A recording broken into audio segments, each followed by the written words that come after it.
wabarakatuh. Selamat pagi anak-anak hebat. Bagaimana kabarnya kalian hari ini?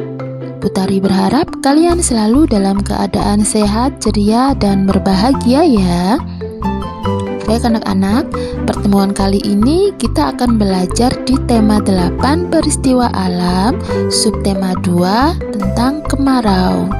Nah, pada pertemuan kali ini nanti kita akan mempelajari tentang bagaimana sih aturan cara menghemat air bersih.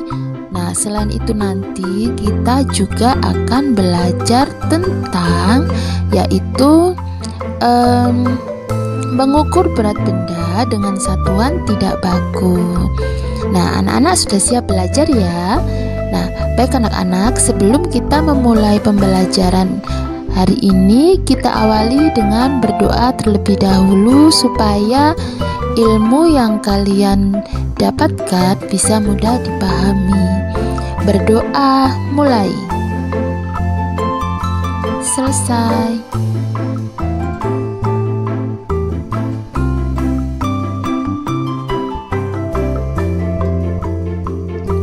Hari telah siang, matahari bersinar terik. Saatnya pulang untuk beristirahat. Setelah tiba di rumah, Siti mencuci tangan. Setelah mencuci tangan, Siti menutup keran air. Pada musim kemarau, hujan tidak turun. Persediaan air bersih semakin sedikit. Saat di rumah, Siti berhemat air bersih. Nah anak-anak, kira-kira apa ya yang dilakukan Siti untuk menghemat air bersih?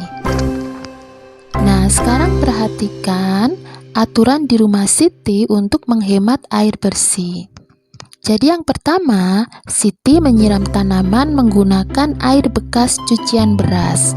Nah, air bekas cucian beras ini bisa dipakai untuk menyiram tanaman sebagai pengganti air bersih karena kita harus menghemat. Lalu Siti juga setelah menggunakan air, nah keran air ditutup dengan rapat supaya air tersebut tidak keluar. Kemudian Siti juga menaburkan kompos daun di sekitar tanaman. Nah, tahukah anak-anak bahwa kompos akan menyimpan air lebih lama? Nah, kemudian Siti juga mematikan keran saat menyabuni piring. Nah, ini yang perlu diingat ya, kadang kalian lupa ketika mencuci tangan. Ketika saat mencuci tangan atau mencuci piring, jangan lupa kerannya ketika saat menyabuni, jangan lupa kerannya ditutup terlebih dahulu. Nah, ketika saat dibilas, baru kerannya dibuka kembali. Nah, apakah yang kamu lakukan untuk menghemat air bersih? Apakah sama dengan Siti? Nah, anak-anak, lakukan kegiatan di rumah untuk menghemat air bersih ya. Kalian bisa membiasakan diri untuk menghemat air di rumah. Udin bercerita tentang cara menghemat air di musim kemarau. Udin menyampaikan di depan teman-temannya. Udin menunjukkan daftar aturan penggunaan air bersih. Nah, berikut ini adalah daftar aturan di rumahnya Udin. Oke, yang pertama aturan penggunaan air bersih di rumah Udin yaitu 1. Matikan keran jika sudah selesai digunakan. Lalu yang kedua, siramlah tanaman di waktu pagi dan sore hari. Kemudian yang ketiga, gunakan air bekas cucian baju untuk menyiram jalan yang berdebu. Lalu yang keempat, saat menyabuni piring, matikan dahulu keran air. Jika akan membilas, baru keran dinyalakan. Anak-anak, tahukah kalian, pada musim kemarau hujan tidak turun. Persediaan air bersih semakin berkurang. Edo dan teman-teman sedang berdiskusi. Mereka berdiskusi tentang penggunaan air bersih di sekolah. Apa yang bisa kita lakukan di sekolah? Bagaimana menjaga penggunaan air bersih? Nah, setelah Edo dan kawan-kawan berdiskusi tentang penghematan air bersih di sekolah, Lanjut, sekarang Edo dan teman-teman sedang bertugas piket di sekolah. Mereka mengawasi penggunaan air bersih. Yang pertama, di situ ada Siti dan Lani yang sedang piket di tempat cuci tangan sambil mengingatkan kepada anak-anak jika siapa saja yang belum menghemat atau menggunakan air bersih dengan hemat. Lalu di situ juga ada Edo dan Benny piket di kamar mandi. Jadi dia memantau barangkali ada keran yang terbuka sedangkan di kamar mandi itu kosong, tidak terpakai. Kemudian ada juga di situ Dayu dan Udin bergantian menyiram tanaman. Nah, anak-anak, itu adalah cara kita untuk menghemat air bersih di sekolah. Kalian juga bisa mempraktekannya bagaimana cara menghemat air bersih di rumah kalian ya.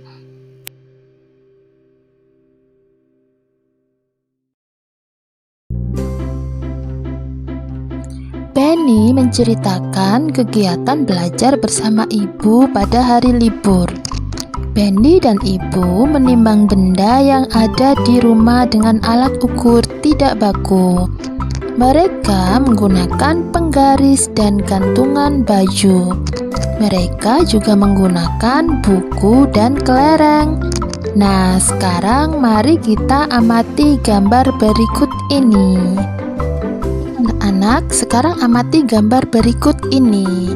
Nah, ini adalah alat-alat yang digunakan Benny untuk menimbang benda. Anak-anak bisa juga mencobanya di rumah ya. Nah, untuk langkah-langkahnya, yang pertama, ambil sebuah penggaris panjang, lalu letakkan di atas sebuah balok.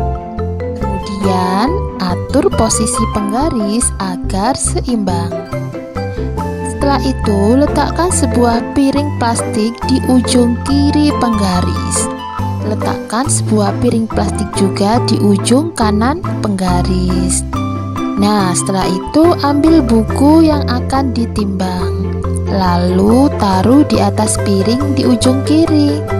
Ambil kelereng untuk mengukur berat, lalu taruh di atas piring di ujung kanan. Nah, amati sampai penggaris benar-benar seimbang. Nah, jika sudah, baru bisa kalian catat berat benda yang ditimbang. Nah,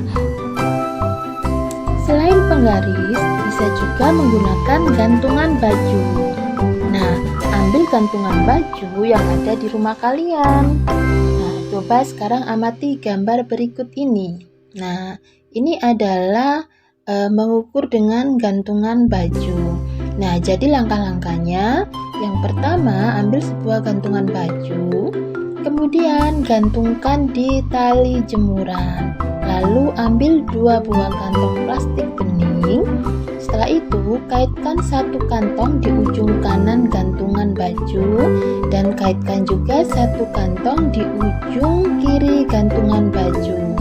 Nah, setelah itu ambil sendok yang akan kita timbang, lalu masukkan ke dalam kantong di ujung kiri. Kemudian ambil kelereng untuk mengukur berat. Nah, kemudian masukkan ke dalam kantong di bagian ujung kanan. Nah, seperti ini gambarnya. Nah, sekarang amati sampai gantungan baju benar-benar seimbang. Nah, hitung banyaknya kelereng. Nah, itulah berat sendok yang ditimbang. Jadi di situ diketahui bahwa berat 1 sendok itu sama dengan 5 kelereng. Nah, anak-anak, ingatkah kembali cara mengukur benda dengan satuan tak baku? Benda-benda yang telah diukur beratnya dapat dibandingkan dan diurutkan. Gunakan satuan tidak baku yang sama. Baik anak-anak, selanjutnya ayo kita berlatih. Nah, sekarang buka buku tema kalian halaman 78. Nah, di situ pertama Benny menimbang dengan penggaris. Benny menimbang alat tulis dengan kelereng. Nah, inilah hasil timbangannya. Nah, coba anak-anak perhatikan tabel hasil timbangannya ya. Nah, di situ timbangan yang digunakan Benny adalah penggaris. Sedangkan satuan tidak baku yang digunakan untuk mengukur adalah kelereng. Nah, semua ditimbang menggunakan satuan tidak baku yaitu kelereng. Jadi satuannya semuanya sama. Nah, sekarang kita baca hasil dari yang ditimbang tersebut. Jadi yang pertama itu ada buku tulis. Nah, ini beratnya adalah sama dengan 5 butir kelereng.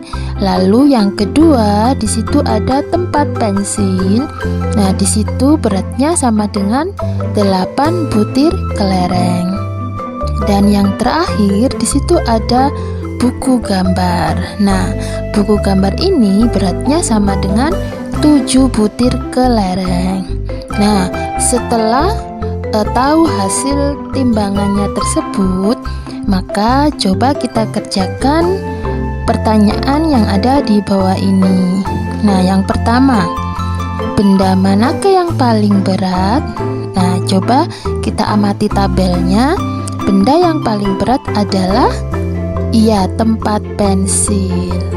Lalu pertanyaan yang kedua, benda manakah yang paling ringan? Ya, benda yang paling ringan adalah buku tulis. Nah, sekarang yang ketiga pertanyaannya, urutkan benda pada tabel di atas. Nah, anak-anak di sini urutkan benda dari yang paling ringan. Jadi jika benda yang paling ringan jika diurutkan adalah yang pertama yaitu buku tulis, buku gambar, lalu tempat pensil. Nah, bagaimana jika urutkan benda dari yang paling berat? Nah, kita bisa mengurutkannya dari hasil timbangan yang paling berat, yaitu yang pertama tempat pensil, lalu kemudian ada buku gambar, dan yang terakhir adalah buku tulis. Baik anak-anak, coba ingat kembali ya, alat ukur untuk mengukur berat benda adalah timbangan. Nah, anak-anak bisa membuat timbangan sederhana dari benda-benda di sekitar kalian. Seperti yang dicontohkan tadi, boleh dengan gantungan baju atau penggaris. Nah, timbangan seperti contoh yang sudah Butari jelaskan tadi dapat digunakan untuk mengukur berat benda. Nah, benda yang akan ditimbang diletakkan di satu sisi, sedangkan satuan beratnya diletakkan di sisi lainnya. Nah, jika akan membandingkan berat benda, gunakan satuan tak baku yang sama. Baik anak-anak, itu tadi materi yang sudah Butari sampaikan pada pertemuan kali ini. Semoga kalian bisa memahaminya, dan kalian juga harus sering-sering berlatih dan mempelajari kembali di buku tema.